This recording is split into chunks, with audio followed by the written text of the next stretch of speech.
Ultimate Combo. Welcome everyone to Twisted Gaming TV. Today we're going to talk about retro gaming versus modern gaming. That's our main topic, but make sure you watch the end of the video because I got to tell you something. Retro gaming. When you buy a retro game, like say Nintendo 64, PS1, Super NES, Nintendo, Sega Genesis, you buy the game, you come home, put it in the system, you play the game. Done deal. Beautiful, ain't it?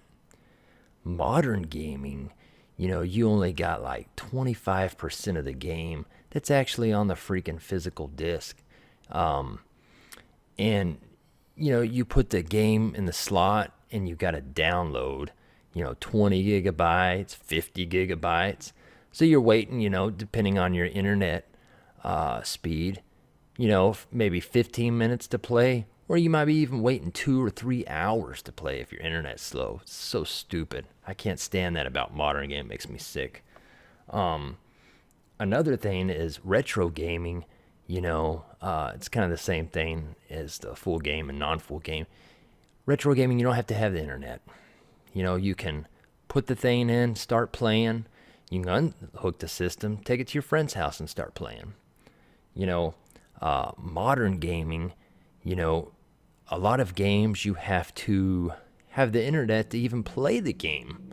That's kind of like my Xbox One when my internet went out and I wanted to play Killer Instinct.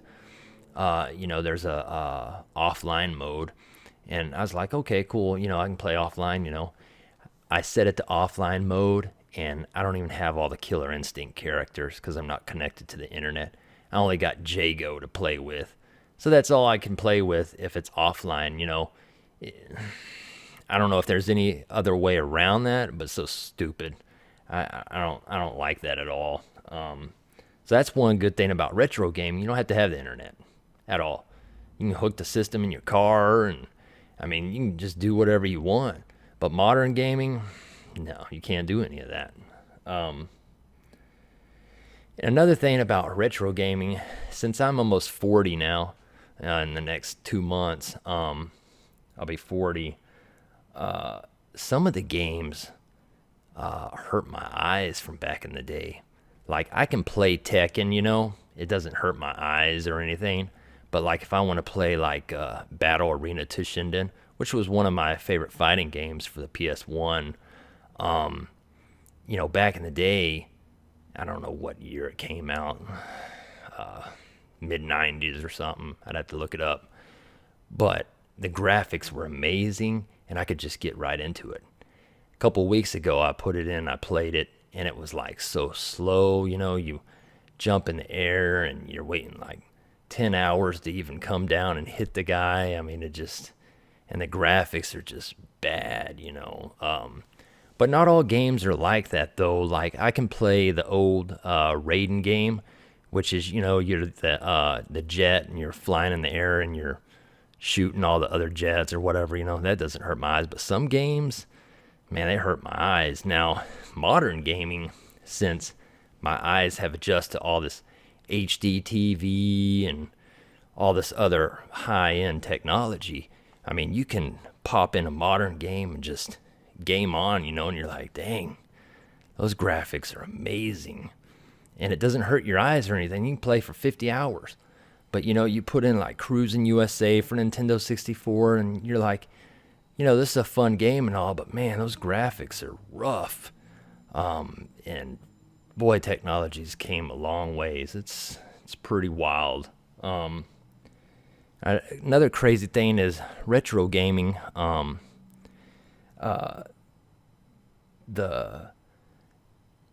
Some of the games are so expensive now and worth a lot. And they're 20 something years old, which I understand that. And modern games, a lot of people say modern games are real expensive, but some of the games back in the day were super expensive. Super NES, Nintendo 64, of course, because it was on cartridge, but some of those games were like $79.99, $89.99. I mean, there was a few I think that was like 100, you know. And so the games today, you know, don't really seem that much, you know, because they might be $30 to $60. But then again, I'd rather pay $100 for a game, get the full game, instead of paying $60 for a game and have to wait for updates and downloads and all the other BS that comes with it. It's just frustrating. And a lot of y'all can relate because I'm sure y'all don't like waiting for downloads and crap. Another thing is retro games today. If you can find them, some of them still hold their heavy prices. You know, I mean, some of them are real expensive. Some of them are super expensive, like the rare ones and stuff, compared to like modern gaming today, where, like say if you buy a game in 1 year, shoot, it's only worth like $10. Now, maybe in 20 or 30 years, it'll, you know, hold its value, but I don't know. Retro games, a lot of them hold their value so well, and some of them don't. Like, let's say if you buy a Nintendo 64 cart, yeah, some of the games might be, you know, $7 to $10 or $15, but you know, once you get the complete box or sealed copies, super expensive. And the modern gamings today, you know, you can get one for $10, you know. It's pretty wild. After a year it released, maybe even cheaper. But anyways, I just wanted to talk about retro versus modern, what I like about it, what I don't. Main thing is, though, I don't like that you have to be connected to the internet. I don't like that you have to get all these updates and downloads, which I get it, because they update games. That's the good thing about it. But other than that, you know. But comment below and let me know what your favorite retro gaming systems are and what is your favorite modern gamings of today are, or what you play on. My favorite retro ones were Super NES, Nintendo 64, and of course all the PlayStations back in the day. I really enjoyed all those. Modern ones are my favorite are PS4 and Nintendo Switch.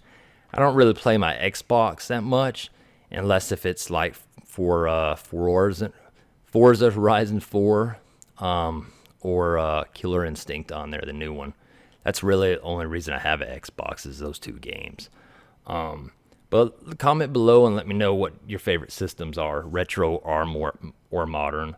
And this upcoming Friday on F-It Friday episode 5, I don't know what I'm going to do on it yet, but I'm going to have a free giveaway. So if you see this video, like this video, make sure you're subscribed to the channel to be eligible to enter, because believe me, I can see who's subscribed and who's not. I got a program that tells me everybody's subscribed to the channel. So be subscribed, like the video, and comment below so I know you're watching. And then Friday, I'll have my wife pick the names from this video below, and it'll be 10 to 16 names. I'm going to put it on a spinning wheel, and whatever name it lands on, you will either get to choose to have Mortal Kombat 11 or Wreckfest, either for Xbox or PS4, whatever system you want. But I'll give a brand new copy of one of those games to you. And if you win, then I'll give you my email address and you can just send me your address and I'll send it to you. But so I think I'm going to have a free giveaway every F-It Friday at the end of the video. So just make sure you're subscribed. Please like and comment. I hope you enjoyed this video. I'll be dropping another video tomorrow on this game I want to try out. So hope everybody has a great weekend. Tomorrow's the Super Bowl, so it's going to be a fun day. Anyways, thanks for watching Twisted Gaming TV. Till next video, see you later.